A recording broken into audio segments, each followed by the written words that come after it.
Hello aspirant, कैसे हैं आप लोग। आई होप आप लोग बहुत अच्छे होंगे और बहुत अच्छे से आप लोग की तैयारी चल रही होगी। हम लोग मॉडर्न हिस्ट्री को मिक्स कर रहे हैं बिहार के साथ और हम लोग के सामने एक नया टॉपिक आ गया है, home rule movement and Bihar.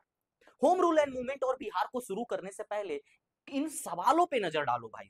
इन सवालों को देखने के बाद तुम लोगों को कॉन्फिडेंट आएगा कि हम लोग इस टॉपिक से क्या क्या सवाल बना सकते हैं और क्या क्या सवाल नहीं बन रहा है हम लोग से। सवाल को देखेंगे, सवाल को देखते हुए आगे बढ़ेंगे। पहला सवाल क्या है, who was the prominent supporter of home rule movement और लीग इन बिहार। होम रूल लीग का सबसे प्रोमिनेंट सपोर्टर बिहार में कौन थे। कुंवर सिंह, ये तो ऑप्शन डिलीट होना चाहिए। मौलाना मजरूल हक, सीताराम केसरी, डब्ल्यू सी बनर्जी, ये आप लोग। इसका आंसर तो है मौलाना मजरूल हक। हम आपको पहला तरीका बता दिए आंसर का, लेकिन और भी सारे सवाल को देखो, देख करके बताओ। इसमें से प्रीवियस ईयर सवाल है, सारे प्रीवियस ईयर है और मिक्सड अप सवाल है अदर पीसीएस का। ठीक है, आप लोग देखें और बताएं। एक बार इसको देख ले अच्छे से। इसका सारा डिटेल सॉल्यूशन कहां मिलेगा, हम लोग को टेलीग्राम चैनल पे, और हम वीडियो के लास्ट में इस सब सारे सवाल को करवा देंगे। देखिए, Which administrative system was introduced by Government of India Act 1919। 1919 का एक्ट, इस लेक्चर में हम लोग 1919 को एक्ट को भी इंक्लूड करेंगे। ठीक है, 1909 का भी एक्ट को इंक्लूड करेंगे, दोनों एक्ट को इंक्लूड करेंगे क्योंकि दोनों से सवाल बार बार पूछता है। 1919 में dyarchy was introduce eight which level, central provincial, ये तो प्रोविंशियल लेवल पे इंट्रोड्यूस हुआ था। और इसमें क्या होगा ऑप्शन, इसका डायरकी। सेम क्वेश्चन को कॉपी पेस्ट, यानी पिछले हम लोग का ऑप्शंस कितना इंपॉर्टेंट हो जाता है। देखिए, हम लोग ने इस क्वेश्चन को यहां का था अंडर विच एक्ट, अगर जो बच्चा इस क्वेश्चन को अच्छे से पढ़ा होगा, समझा होगा, वो अगले साल इसका सवाल, ऐसा नहीं है कि ये सवाल पहले पूछा गया था, ये सवाल पहले पूछा गया था, उसके बाद ये सवाल को पूछा गया था, यानी सवाल से ही यहां पर ऑप्शंस क्रिएट किया गया। ठीक है, तो सवाल को भी ध्यान से पढ़ना है और उसके ऑप्शंस को भी करना है। चलिए हम लोग लेक्चर को शुरू करते हैं। लेक्चर को शुरू करते हैं। पिछले क्लास में लेक्चर को कहां छोड़े थे, हाँ, पिछले क्लास में लेक्चर को हम लोग 1905 पे छोड़े थे। 1905 में किस तरह से कांग्रेस कमेटी बोल रहे हैं, जिस तरह से बंगाल का डिवीजन हुआ, और वहां पर हम लोग आगे बढ़ते बढ़ते देख लिए थे कि बंगाल का डिवीजन को कैसे एनल्ड किया गया, वापस किया गया 1911 में। ठीक है, वो चीज हम लोग देख लिए थे थर्ड दिल्ली दरबार में। अब हम लोग को देखना है 1905 से कहानी को कहां शिफ्ट करना है। टाइमलाइन याद करो, टाइमलाइन 1885 में कांग्रेस का गठन किए थे, उसके बाद हम लोग लेकर चले आए थे इंपॉर्टेंट सेशन जो था 1905 का। 1905 में हम लोग बहुत अच्छे से उसको डील किया। अब हम लोग 1907 में है, सूरत स्प्लिट। देखिए भाई साहब, सूरत स्प्लिट में क्या होता है, मॉडरेट और एक्सट्रीमिस्ट, जो नरम दल और गरम दल थे, नरम दल और गरम दल। गरम दल के बारे में तो आप लोग जानते ही हो कि किस तरह उन लोग कहते थे कि हम लोग प्रेयर पिटीशन और जो आप प्रोसेस की बात कर रहे हो, हम लोग उससे अलग हैं। हम लोग चाहते हैं कि इट इज आवर राइट, हम लोग का यह अधिकार है कि हम लोग अपने देश में स्वराज, हम लोग स्वयं का राज चाहें। हम लोग चाह सकते हैं कि अगर हम लोग का कोई लीडर है, वो अगर कोई कोई बात बोल रहा है लोगों के हित के लिए, तो वो बात उनकी सुना जाए। स्वराज में यही तुम लोग चाह रहे थे। तो इन लोग चाह रहे थे कि हम लोग पिटीशन प्रेयर ना करें, ब्रिटिशर्स को हम लिख कर ना दें कि ये काम हम मेरे लिए करा दो या हमारे हित के लिए करा दो। ये लोग चाहते थे कि हम लोग इसको फोर्सफुली लाएं, by any hook and crook, किसी तरह से। तो इस तरह का माहौल चल रहा था 1907 में। रास बिहारी बोस जो है, वो उसका रास बिहारी बोस उसका कर रहे थे, अध्यक्षता कर रहे थे। सूरत में अध्यक्षता हो रहा था, जो कि होम टाउन किनका है, तिलक का है। ये होम टाउन किनका है, तिलक का। Surat is the home town of Tilak. Tilak चाहते थे, और ये सपोर्ट किसको करते थे, ये कर रहे थे कि हम सपोर्ट कर रहे हैं भैया इनको, इनको बना दीजिए, लाला राजपत राय को बनाइए, इसका अध्यक्षता दीजिए लाला राजपत राय को, या फिर हमको दे दीजिए। तो ये लाला राजपत राय इनसे सीनियर थे, सीनियरिटी था इनका, तो ये चाहते थे कि लाला राजपत राय बने, नहीं तो फिर हम बन जाए। बट ऐसा हुआ नहीं। कौन हो गए, रास बिहारी घोष को बनाया गया। ये कहाँ के थे, ये नरम दल के थे, ये मॉडरेट थे, इनको अध्यक्षता दे दी गई। तो यहां पर पहला जो डिफरेंस हुआ दोनों, ये दोनों कांग्रेस के सोच में, यहीं से यहां पर स्प्लिट का एक छोटा सा मुख्य कारण, बोलते हैं ना कि बहुत बड़ा कुछ वजह नहीं था, एक छोटा सा वजह बन गया, थोड़ा सा तनी मनी का बात था। तो ये कुनूस हो गया डिवीजन को लेकर के, और वो चल ही रहा था। इन लोग कह रहे थे, मॉडरेट वाले लोग कह रहे थे कि हम लोग क्या करेंगे, प्रेयर पिटीशन और बहुत अच्छे से हम लोग प्रोसेस को फॉलो करेंगे। इन लोग का कहना था कि ऐसा कुछ नहीं होगा, हम लोग प्रेयर पिटीशन पे काम नहीं करेंगे, हम लोग का ये हक है और हम लोग इसको लेकर के रहेंगे। तो ये कहां हुआ, सूरत में 1907 का सेशन हुआ और यहां पर मेजर इवेंट क्या हो गया, Congress was split into moderate and extremist, नरम और गरम दल में ये बट गया। इंपॉर्टेंट है यहां पर एक सवाल क्वेश्चन, जहां पर सवाल लिखते जा रहे हैं उसको आप लोग टेक डाउन अपने नोटबुक में करते चलिए। उसके बाद इसके इस समय वाइसराय कौन थे, लॉर्ड मिंटो टू थे या लॉर्ड मिंटो ऑप्शन में होगा। यहां से एक सवाल बनेगा कि जब सूरत स्प्लिट हुआ तो who was the viceroy at the time of Surat split, तो सूरत स्प्लिट के टाइम में वाइसराय कौन थे, तो लॉर्ड मिंटो थे। चलिए अब ये बहुत इंपॉर्टेंट सेक्शन है भाई साहब ये बहुत इंपॉर्टेंट सेक्शन है मॉडर्न हिस्ट्री को, हम इसीलिए इसको इंक्लूड किए कि यहां से सवाल बनेगा और प्रीवियस ईयर सवाल बन चुका है। जब ये स्प्लिट हुआ 1905 से 1911 के बीच में, मोटा मोटी देखा जाए 1907 और 11 या 1905 और 1911 के बीच में, ये एक बहुत ही तमतमाहट वाला फेज चल रहा था। कांग्रेस एक गुट अलग, कांग्रेस के अंदर इस तरह की घटनाएं घट रही थी और यहां पर बहुत सारा घटना जो है ब्रिटिश भी घटवा रहा था हम लोग के थ्रू, देख रहा था कि यहां पर the Congress is divided, the people are going to be divide, लोगों के अंदर एकता नहीं है और अब आपके अंदर एकता नहीं होगा तो उसका फायदा कोई और उठाएगा जरूर। तो यहां पर उसके फायदों को उठाने के लिए पहला उन लोगों ने क्या किया, सेडिशियस मीटिंग एक्ट 1907। जब गरम दल अलग हुआ था तो वो लोग क्या कर रहे थे, अपने अपने गुट बनाकर उन लोग मीटिंग्स कर रहे थे कि चलो भाई हम तो अब अलग हो गए, निष्कासित है हम लोग तो एक बाहर एक दल है, तो हम लोग क्या करेंगे, हम लोग अपना मीटिंग करेंगे। तो उन लोग उसको बंद करने के लिए, उसको कंट्रोल करने के लिए गवर्नमेंट लाया सेडिशियस मीटिंग एक्ट। मतलब कोई मीटिंग उटिंग इस तरह का जहां गुट दिखे वो एक्ट में इसमें पाबंदी लगाया गया। दूसरा आया criminal law of amendment act 1908। Criminal law, अब जो विद्रोह कर रहे थे उनको पकड़ पकड़ के जेल में डाला जा रहा था, तो उनकी सजा को और स्ट्रेंगेंट करने के लिए, मजबूत करने के लिए लॉ को अमेंड किया गया, क्रिमिनल लॉ को, क्रिमिनल ऑफेंसेस को अमेंड करके बोला कि और स्ट्रॉन्ग करो ताकि कोई और विद्रोह ना कर सके। तो उस लॉ को अमेंड उसी दौरान किया गया, जानबूझ के किया गया, ये दिखाने के लिए कि हम तुम्हें इतना दर्द देंगे अगर इस तरह से काम करोगे तो। फिर इंसाइटमेंट टू ऑफेंस, कोई अगर कोई ऑफेंस कोई कांड कर देता है तो कोई इंसाइटमेंट, बस करने ही वाला था या थोड़ा बहुत कर दिया, उस चीज को लेकर के लाया इंसाइटमेंट टू ऑफेंस 1908। कोई भड़का रहा है कि भाई कांड कर दो, ऐसे कर दो, भाई होता है ना ग्रुप में, कांग्रेस के जब नरम दल और गरम दल में जब बटा लोग, तो जब गरम दल के लोग थे उसमें इंसाइट करते थे लोगों को, काम हो चुका हो या करने के लिए उसका रहा हो, उसके लिए लोग उसको एक एक्ट लेकर के आ गए। कोई कह देता कि वहां पर पत्थर मार दो, चार गो बच्चा को देशभक्ति का जुनून सुना करके, ऐसा होता था। लोग देशभक्ति को लोग सुना करके बहकाते नहीं थे, लेकिन ऐसा कहानी सुनाता था कि लोग बहक जाते थे अपने आप। भाई देश का प्रति उस समय ऐसा माहौल चल रहा था, तो उसके लिए भी एक्ट लाया गया। कोई इंसाइट करेगा, तुम्हें कोई कहेगा काम हुआ या होने वाला हो, उसके लिए भी इसको कर दो। एक्सप्लोसिव सब्सटेंस एक्ट, एक्सप्लोसिव किस तरह से वहां पर लोग बना रहे थे, बम बारूद खुद का बना रहे थे, उसके लिए एक्ट भी लाया गया कि अगर कोई नहीं बनाएगा। और इंडियन प्रेस एक्ट, यहां से जितने भी बंगाल के बड़े बड़े हमारे लेखक थे उन सब की प्रेस को रोकने का पहलू यहीं से हुआ। 1910 का जो इंडियन प्रेस एक्ट आया, वहां से कंट्रोल, इस पे कंट्रोल किसका होगा, कंट्रोल होगा ब्रिटिश का। क्या प्रिंट होगा, व्हाट टू प्रिंट, यहां तक कहानी और भूमिका समझ में आ गया। क्या प्रिंट करेंगे आप, इस पे कंट्रोल होगा हमारा। आप ऐसे अनाप शनाप कुछ भी प्रिंट नहीं करेंगे, प्रिंट मीडिया को कंट्रोल किया। अब आते हैं 1905 का सेशन से थोड़ा 1905 का सेशन समझ गए आप लोग, 1907 का सूरत स्प्लिट समझ गए। उसके बीच में एक सिमला डिपुटेशन होता है। सिमला डिपुटेशन क्या क्यों होता है सर, इसका थोड़ा सा बात को समझिए। सिमला डिपुटेशन जब भी आपके दिमाग में आए तो समझ लीजिए it is a formation for Muslim league. Muslim league का फॉर्मेशन के लिए सिमला डिपुटेशन को किया जाता है। ये लीग का गठन कब होता है, 1 अक्टूबर 1906। 1906 का डिपुटेशन, सिमला डिपुटेशन होता है 1906। ये डेट बहुत इंपॉर्टेंट है, याद रखिए।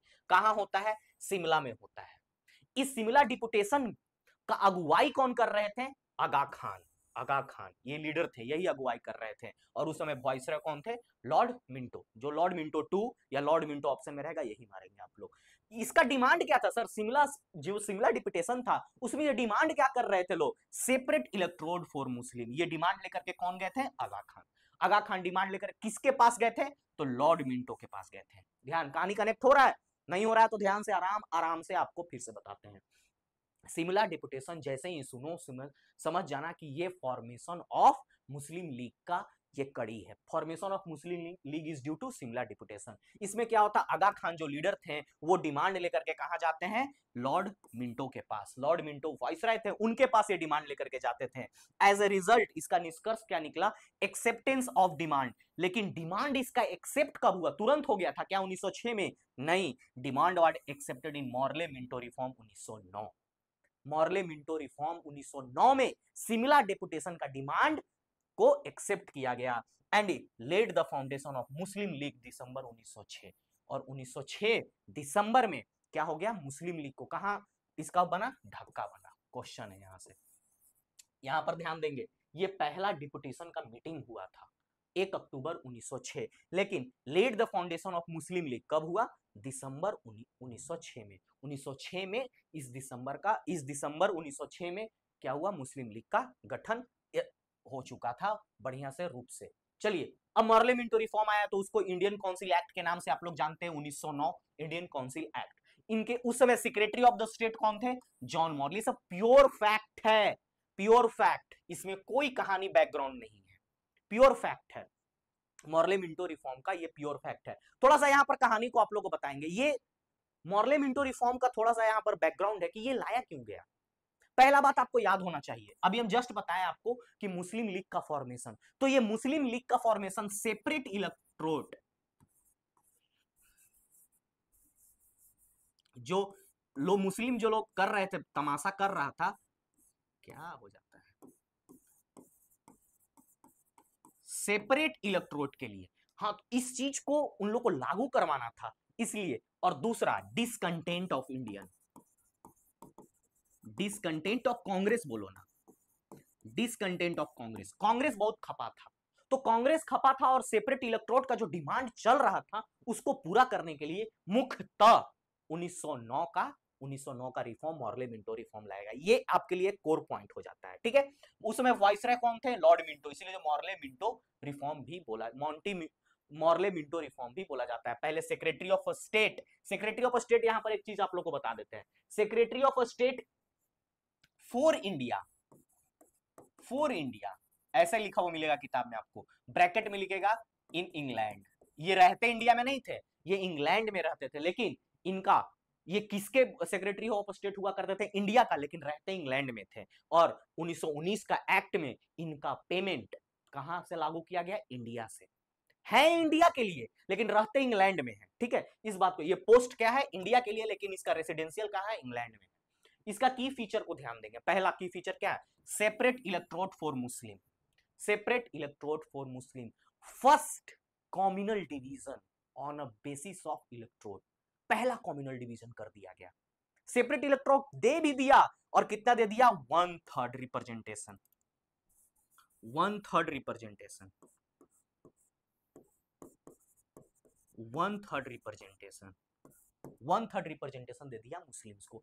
First legal step for communal representation, पहला लीगल स्टेप हुआ कॉम्युनल रिप्रेजेंटेशन के लिए। दूसरा क्या था, expansion of legislative council, legislative council को एक्सपेंड किया गया, कहां से कितना 16 था पहले, 16 से 60 किया गया, 16 से 60 करने का काम किया, ठीक है। Next, first Indian viceroy executive council, पहला वाइसराय एग्जीक्यूटिव काउंसिल, इस एक्ट के अंदर कौन होते हैं हमारे, Satyendra Prasad Sinha, Satyendra Prasad Sinha was the first Indian viceroy executive council का पहला मेंबर बनते हैं। नॉमिनेशन ऑफ इंडियन, नॉमिनेशन किया गया इंडियंस को, कौन कौन इंडियंस को, लैंडलॉर्ड्स,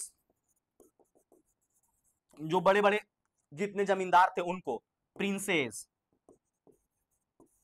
सबको नॉमिनेट किया गया, नॉमिनेटेड, ये सब। तो ये रहा था आपका मॉर्ले मिंटो रिफॉर्म का क्रक्स, यही मेन है। और सवाल यहां से बनता है, यहां से बनता है, जहां जहां से सवाल बनता है और पूछा गया सवाल था, 1/3 रिप्रेजेंटेशन था, ये भी हमने आपको बता दिया। दिल्ली कॉन्स्पिरेसी केस, ध्यान देंगे, दिल्ली कॉन्स्पिरेसी केस आपके लिए बहुत इंपॉर्टेंट है, इसको आप लोग स्टार मार्क कर लो, ये बहुत बार पूछा गया है। दिल्ली कॉन्स्पिरेसी केस को क्या बोला जाता है, दिल्ली लाहौर कॉन्स्पिरेसी केस। इसको समझने से पहले थोड़ा सा फैक्ट पे बात कर लेते हैं, क्या क्या फैक्ट था हम लोग के पास। इसके वाइसराय कौन थे उस समय, लॉर्ड हार्डिंगे। इस पे हम लोग क्यों फोकस कर रहे हैं, क्योंकि यही है जिसके वजह से दिल्ली कॉन्स्पिरेसी केस का ये काम किया गया था। थोड़ा सा कहानी को बैकग्राउंड से समझते हैं। ये सर अब ये फोकस कर लिया आप लोग कि इस समय लॉर्ड हार्डिंगे वॉइसरॉय हैं, तो इनके पीछे का बैकग्राउंड को समझो। फोकस में कौन रहना चाहिए? Viceroy, Lord Hardinge. इनके फोकस को रख करके हम लोग कहानी को आगे गढ़ते हैं।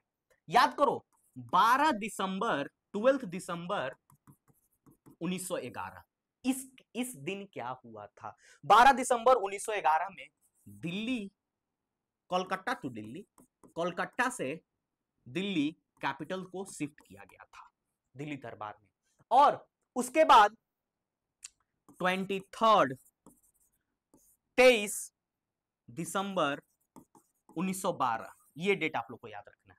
12 दिसंबर 1911 को कोलकाता से दिल्ली कैपिटल को शिफ्ट किया गया था और 23 दिसंबर 1912 को इसका सेलिब्रेशन हो रहा था। सेलिब्रेशन हो रहा था दिल्ली में, इसका सेलिब्रेशन किया जा रहा था दिल्ली में। तो जब इसका सेलिब्रेशन किया जा रहा था 23 दिसंबर 1912 को, और किसका 12 दिसंबर 1911 को जो कोलकाता से दिल्ली कैपिटल को शिफ्ट किया गया है, उस बात का सेलिब्रेशन जब यहाँ इस दिन किया जा रहा था, इस दिन इंडियंस को, जो हमारे लीडर्स थे, उनको ये बात पसंद नहीं आई।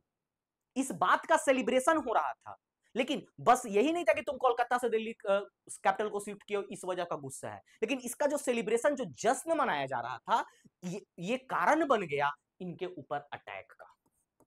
इन पे क्या हो गया? अटैक। इन पे हुआ अटैक। कहां हुआ? चांदनी चौक में इनके ऊपर अटैक हुआ। चांदनी चौक में अटैक हुआ।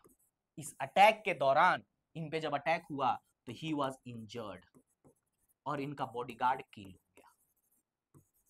Bodyguard was killed. इनका बॉडीगार्ड किल हुआ और ये इंजर्ड हो गए। इसका मास्टरमाइंड कौन थे? रास बिहारी बोस। अदर इसमें मेंबर कौन थे? याद रखिएगा, सचेंद्र नाथ सन्याल, ये बहुत इंपॉर्टेंट नाम है, बहुत बड़ा नाम है। उसके बाद बसंत कुमार बिस्वास, उसके बाद आमिर चंद, बहुत इंपॉर्टेंट नाम है, अवध बिहारी, भाई बाल मुकुंद। ये नाम आपको इसलिए याद रखना है, ध्यान रखना है बस, क्योंकि ये दे देगा कि इंसिडेंट से, दिल्ली कॉन्स्पिरेसी केस से ये रिलेटेड थे कि नहीं। एमपीपीसीएस में पूछा गया, एमपीपीसीएस में पूछा गया है। कौन कौन सा नाम था? रास बिहारी बोस था, सचिंद्र सन्याल था, अवध बिहारी था, बाल मुकुंद था और नन ऑफ द एबव था। लेकिन और ऑल था, तो ऑल था ऑप्शन, वहां पे ऑल होगा। ठीक है, अब आते हैं अनुसूलन समिति। अनुसूलन समिति को समझने से पहले आपको समझना चाहिए कि ये समिति का फाउंडेशन किया क्यों गया। Why this committee was formed. इसको फॉर्म्ड क्यों किया गया? ये कमिटी सर मेनली कलकत्ता में फाउंड किया जाता है। किनके द्वारा फाउंड किया जाता है? It is founded by Paramatmanand Mitra और जितेंद्र नाथ बनर्जी एंड बैरेंद्र कुमार घोष, अरविंदो घोष के भाई। लेकिन ये ऐसे कमिटी को फाउंड क्यों किया गया था? Why such committee is formed? ये कमिटी को फाउंड किया गया था youth fitness and discipline in daily life. ध्यान से समझिएगा बात को। यूथ के अंदर एक डिसिप्लिन आए, जितने भी यूथ हैं, और डेली लाइफ में डिसिप्लिन को लागू करने के लिए अनुसूलन समिति का गठन किया गया था। कब गठन किया गया था? 1902 में। किसके द्वारा? परमात्मानंद मित्रा, जतेंद्र नाथ बनर्जी एंड बैरेंद्र कुमार घोष। ठीक है, इनके द्वारा किया गया था। लेकिन 1906 में फुल फ्लेज रेवोल्यूशनरी एक्टिविटीज में इन लोग इन्वॉल्व हो गए। 1902 में कहानी थोड़ा ठीक ठाक था, क्योंकि 1905 का पार्टीशन का रंगमंच कब से सजा? ये मिड ऑफ द 1905 से सजा। लेकिन इसके पहले कहानी साफ सुथरा था। तो लोग यहां पर ऐसे समिति का गठन कर रहे थे जो क्या करे, एक जन कल्याण के लिए योगदान दे। तो ये कमेटी का हुआ यूथ फिटनेस एंड डिसिप्लिन को लेकर के। इसमें ज्यादा कुछ ऐसा था नहीं कि यूथ को प्रमोट करेंगे, यूथ को अच्छी अच्छी बातें सिखाएंगे। लेकिन जैसे ही कहानी 1905 का हुआ, उसके बाद 1906 में जो बैरेंद्र कुमार घोष है, अरविंदो घोष के भाई, वो इसको फुल फ्लेज्ड में रेवोल्यूशनरी एक्टिविटीज में इसको उतार दिए। इसके सब फुल इस समिति को, अनुसूलन समिति को, इसको उतार दिया उन्होंने। और उतार करके यहां पर एक युगांतर नाम का डेली न्यूज़पेपर चलाने लगे। युगांतर युगांतर नाम का एक डेली न्यूज़पेपर चलाने लगे। ये वीकली न्यूज़पेपर था, ये वीकली न्यूज़पेपर था और इसमें विद्रोह से भरा हुआ एकदम बम्बार्डिंग शब्द। तो यहां से एक सवाल बनता है कि युगांतर जो है न्यूज़पेपर किनके द्वारा चलाया गया था? तो अमरिंदर कुमार घोष के द्वारा चलाया गया था। कब? 1906 में। ठीक है। एक ढाका अनुसूलन समिति भी खोला गया पुलिन दास के द्वारा। ठीक है, आपको ध्यान रखिए कहां खोला गया था? ये ईस्ट बंगाल में, ईस्ट बंगाल में इसको खोला गया था। ये सब आपको मॉडर्न हिस्ट्री का क्रक्स है एकदम। अब आते हैं ये हम लोग के लिए, बिहार के लिए क्या इंपॉर्टेंट है? मुजफ्फरपुर इंसिडेंट कांड 1908 कौन किए? सब कोई जानते हैं, खुदीराम बोस एंड प्रफुल्ल चाकी। सर इसका बैकग्राउंड क्या था? इसके बैकग्राउंड को समझिए कि why this incidence was being on time. उस समय इस इंसिडेंस को क्यों किया गया? तो देखिए, व्हाई किंग्सफोर्ड टारगेटेड, क्यों किंग्सफोर्ड को टारगेट क्यों किया गया? ये कौन थे? ये थे डिस्ट्रिक्ट जज, डिस्ट्रिक्ट जज ऑफ मुजफ्फरपुर। ये डिस्ट्रिक्ट जज थे मुजफ्फरपुर के। इनका क्या था? ऑपरेसिव जजमेंट, बहुत गंदा जजमेंट करते थे ये इंडियंस के प्रति। इंडियंस के अगर दो व्यक्ति एक एक कांड किया है, एगो ब्रिटिशर्स है, ये भी चोरी किया है, उस समय चोरी पर्स का मान लीजिए किया, पर्स का चोरी, ये भी पर्स का चोरी किया। इसको बोलेंगे ठीक है 10 रुपया फाइन दो चले जाओ। ठीक है, इसको बोलेंगे तुम 10 दिन जेल जाओ।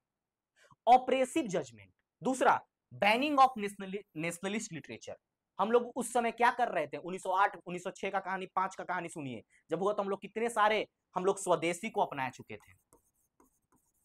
उस समय उन लोगों ने, उन्होंने क्या किया? बैनिंग द नेशनलिस्ट लिटरेचर, बहुत सारे लिटरेचर को उन्होंने बैन किया। और टॉर्चर एंड रेप्रेशन, बहुत सारे रेप्रेशन, जितने भी हम लोग के युद्ध में, युद्ध क्या बोल सकते हैं, विरोध में जितने भी हमारे युवा आगे बढ़ रहे थे, उनको टॉर्चर और उनको रिप्रेस करने का काम किया। यानी ये बहुत एक तरफा डिस्ट्रिक्ट जज थे। हुआ क्या? कहानी को कहां पे, यहीं पे समझिए।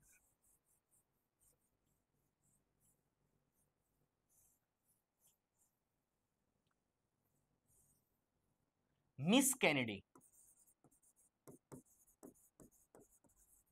हुआ क्या जब इनके ऊपर बॉम्ब फेंका गया? Miss Kennedy and her daughter, her daughter was killed bomb throw में।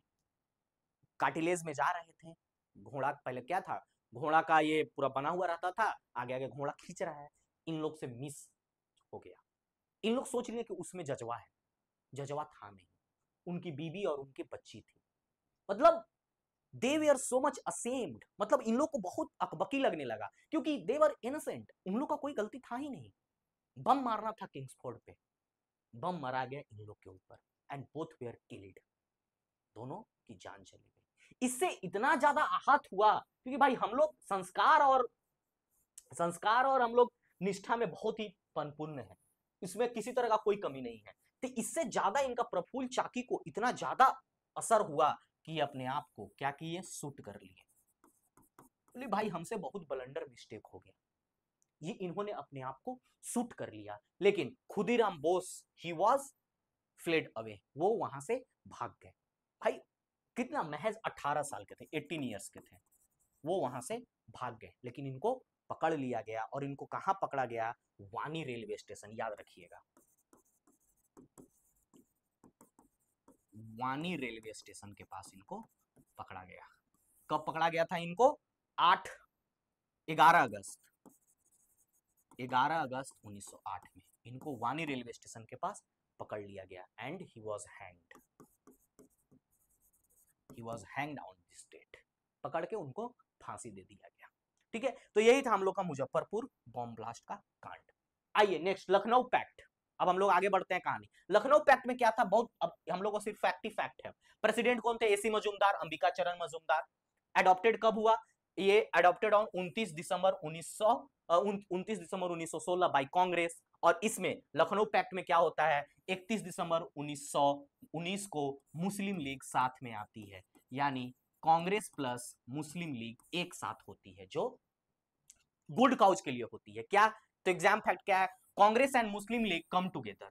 हम लोग, ये इंपॉर्टेंट है, हम लोग का क्वेश्चन, एग्जाम फैक्ट है, ये क्वेश्चन है, पूछा गया सवाल है। Separate electorate for Muslim league accepted, भाई हम लोग एक्सेप्ट करेंगे ना, हम लोगों ने भी एक्सेप्ट किया, हम लोग इसको एक्सेप्ट करने का काम किया। यहां पर 1/3 सीट दे दिया, 1/3 seat for Muslim,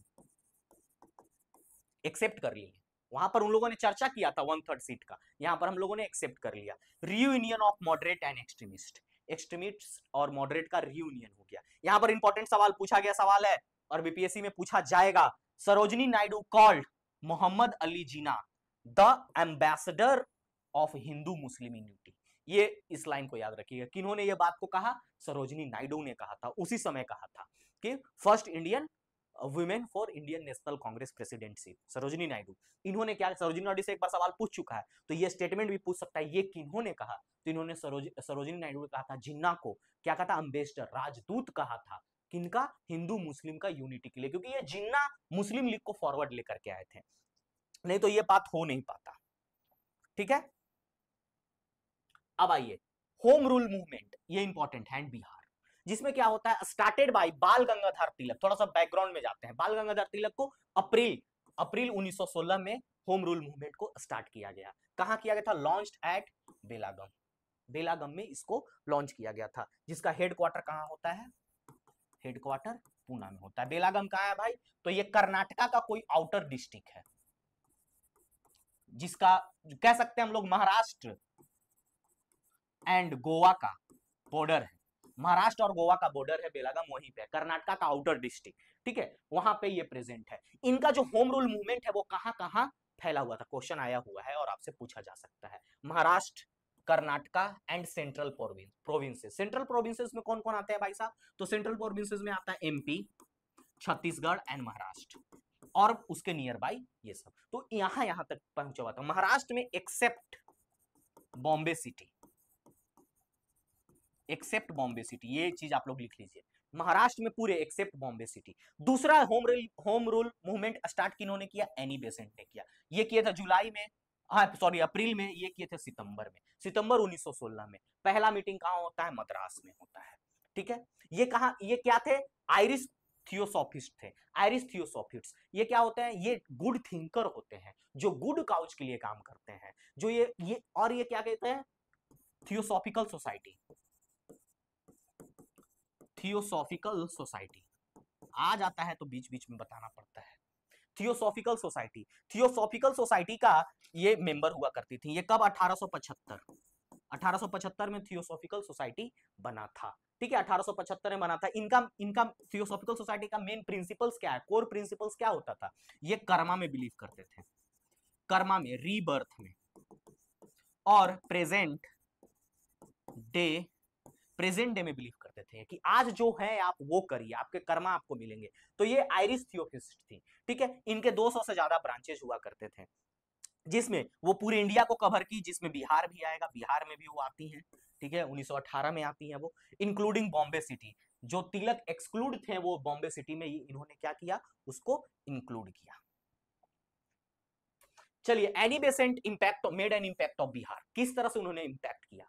first meeting held at Bankepur, याद रखिएगा ये क्वेश्चन पूछा गया है। होम रूल मूवमेंट में बिहार का पहला मीटिंग कहां होता है, बांकीपुर में होता है। कब होता है, 16 दिसंबर 1916। किसके अध्यक्षता में होता है, प्रेसिडेंटशिप कौन होता है, मजरूहुल हक। ये स्टार्टेड हुआ होम रूल मूवमेंट बिहार का। अभी एनी बेसेंट नहीं आई है, लेकिन उनके इंपैक्ट के वजह से, उनके इंपैक्ट से शुरू होता है, और मजरूहुल हक उसके प्रेसिडेंट होते हैं। वाइस प्रेसिडेंट कौन होते हैं, सरफराज हुसैन खान। यही याद रखिएगा, अगर ये ऑप्शन में हुआ परमेंदु नारायण सिन्हा तो भी सही है। सेक्रेटरी जिसके कौन थे, चंद्रवंशी सहाय और बैजनाथ नारायण सिंह, ये दो लोग इसके सेक्रेटरीज थे। ठीक है, ये बिहार में शुरू होता है। अब होता है कि सर, अब थोड़ा सा, हाँ इससे पहले थोड़ा सा बिहार का, हमको लगा एक और स्लाइड होगा। बिहार में जब एनी बेसेंट आती है, कब आती है एनी बेसेंट, 2 बार एनी बेसेंट बिहार में आती है।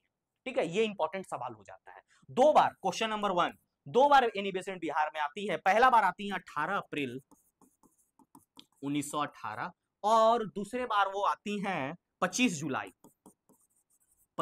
1918। यहीं पर जब वो आती हैं तो किनसे मिलती है, हमारे प्यारे सचिदानंद सिन्हा से। सचिदानंद सिन्हा से वो पहली बार मिलती हैं, कब, 18 अप्रैल 1918 और 25 जुलाई 1918। मतलब पहली बार मिल लेती है, दूसरे बार आती है तो वहां उनसे भी मिलती हैं। और एक थे इसमें हसन इमाम, हसन इमाम, हसन इमाम से मिलते हैं, मतलब खोपड़िया में रहता है सब, उसे खखोर के निकालना पड़ता है, ठीक है। तो इन दोनों से मिली थी। तो ऐसा सवाल क्वेश्चन नंबर 1 और क्वेश्चन नंबर 2 इन दोनों पर्सनालिटी से बन सकता है कि जब एनी बेसेंट आई थी बिहार तो किन से मिली थी, सचिदानंद सिन्हा से और हसन इमाम से। लेकिन आई थी 16 में शुरू हुआ था दिसंबर में, लेकिन आई थी अप्रैल और जुलाई, 2 बार बिहार में उनका विजिट हुआ है, ठीक है। और यहीं से ये विजिट ही क्या करता है, लिंक करता है, लिंक्ड टू चंपारण सत्याग्रह। याद रखिएगा, यही चीज इनको लिंक करता है चंपारण सत्याग्रह में। अब आते हैं मॉन्टेगू चेमल्सफोर्ड रिफॉर्म, जिसको हम लोग गवर्नमेंट ऑफ इंडिया एक्ट 1919 भी बोलते हैं। इसमें कॉन्स्टिट्यूशनल रिफॉर्म्स, देखिए पहले constitutional reform, announce constitutional reform in 1918 as Montagu Chelmsford reform और मॉन्टफोर रिफॉर्म। ये 1918 में रिफॉर्म को अनाउंस किया गया था कि 1918 में एक रिफॉर्म होगा, किसके नाम से, मॉन्टेगू चेमल्सफोर्ड और मॉन्टफोर्ड रिफॉर्म, इसके नाम से एक रिफॉर्म उन्होंने 1918 में किया था। लेकिन इसी के रिफॉर्म के अनुसार 1919 का एक्ट को इनेक्टेड कर दिया गया। बात को समझिए, ये एक महज रिफॉर्म था, मॉन्टेगू चेमल्सफोर्ड रिफॉर्म ये एक रिफॉर्म था, अमेंडमेंट था। इसी अमेंडमेंट को आधार मानते हुए 1919 का गवर्नमेंट ऑफ इंडिया एक्ट को लाया गया। तो क्वेश्चन पूछा जा सकता है कि गवर्नमेंट ऑफ इंडिया एक्ट जो है किसके आधार के बेसिस, तो इनके रिपोर्ट और इनके रिफॉर्म के आधार के बेसिस लाया गया था। तुम लोग तो सोचोगे मॉन्टेगू मॉन्टेस्फॉर्म रिफॉर्म पूछ रहा है तो किसके आधार के बेसिस, ऑप्शन में वो रहेगा, सोचोगे ये थोड़ी होगा, नहीं वही ऑप्शन सही है, वही होगा। उसमें सेक्रेटरी ऑफ स्टेट कौन थे, एडविन मॉन्टेग्यू, और वाइसराय ऑफ इंडिया कौन थे, लॉर्ड चेमल्सफोर्ड। ये लॉर्ड चेमल्सफोर्ड जो थे उस समय वाइसराय थे और सेक्रेटरी ऑफ स्टेट कौन थे, एडविन मॉन्टेग्यू, ठीक है। ये चीज हम लोग ध्यान देंगे। इसमें फैक्ट क्या है वो उस चीज को दिया फिर। इसमें क्या हुआ, dual system of governance, dual system governance को प्रोविंस लेवल पे याद रखिएगा, प्रोविंस लेवल पे डुअल सिस्टम। रिजर्व्ड सब्जेक्ट किसका हिस्सा, रिजर्व सब्जेक्ट यानी law and order and finance, इसको कौन देखेगा, इसको देखेगा वाइसरॉय, वाइसरॉय एंड गवर्नर, वो लोग देखेंगे इसको, ठीक है। वाइसरॉय एंड गवर्नर इसको देखेंगे।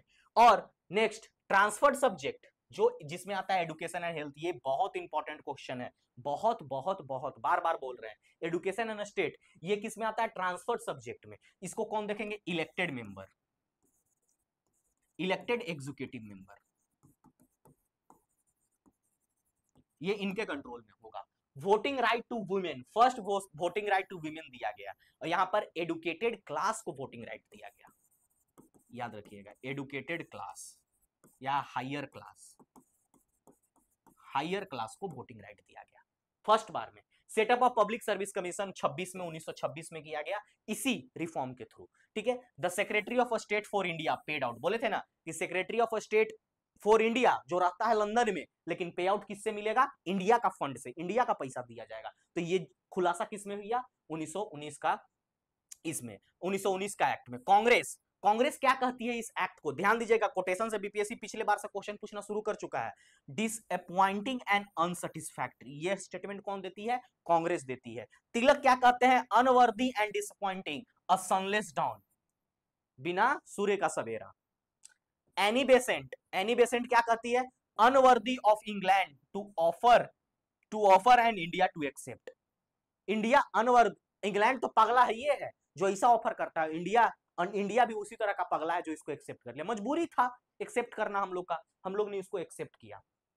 यही था हम लोग का। इस सेशन को आप लोग एक दो बार रिपीट पर देखिए, क्योंकि ये बहुत फैक्चुअल सेशन है, इसमें समझाने जैसा बहुत कुछ बात नहीं था। बहुत सारा हिस्टोरिकल कहानी हम यहाँ पे नहीं बक सकते थे, बकते तो बहुत सारा मजा तो आता, लेकिन वो एग्जाम के लिए रिलेवेंट नहीं होता। तो जो फैक्ट को रखा हमने, और किसी तरह का कोई समस्या हो तो हम लोग को इस पे कांटेक्ट करें, हमारा कांटेक्ट नंबर है, इस पे कांटेक्ट करें, और ये हमारे वेबसाइट पे विजिट करें, और टेलीग्राम चैनल को ज्वाइन करें। वहां पर ज्वाइन करेंगे आपको इसका नोट्स और पीपीटी दोनों दिया जाएगा। आई होप आप लोग को ये बहुत अच्छा लगा होगा, आपको बहुत इंफॉर्मेटिव, बहुत सारे सवालों को कराया गया। अगर किसी तरह का कोई कष्ट और परेशानी हो तो डायरेक्ट कॉल करें, डायरेक्ट टेलीग्राम पे आप लोग रीच आउट करें। आप लोग इसी तरह से पढ़ते रहिए, गर्मी के दिन है, खुद को हाइड्रेटेड रखें, मुस्कुराते रहिए, और हम यही कहेंगे, all the best, study hard until you get selected. Very very thank you.